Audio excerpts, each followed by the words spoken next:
आता नवरात्री जवळ येत आहे. 9 दिवसाचे 9 सण. मित्रांनो, एक रागाचं बोलू का?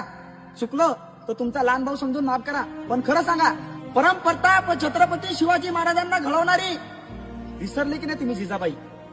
अरे स्त्रियांचा साक्षी देई विसरले तुम्ही ते सावित्रीबाई? आम्ही धर्म नसलेले माणसं अशी वेद लिहिणारी, अरे लवचिचीच ते लेख विसरले तुम्ही ते मुक्ताबाई?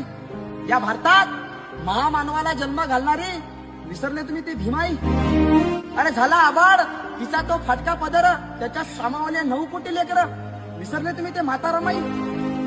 आणि खरं आहे, मातंग समाजात साहित्याचा हिरा ज्यानं प्रकाशित केला त्या वालवाईचं तर नाव मला कुठंच दिसत नाही. आणि झाशीची राणी तर तुम्ही असे विसरले की त्या माऊलीचा भारतात कधी जन्मच झाला नाही.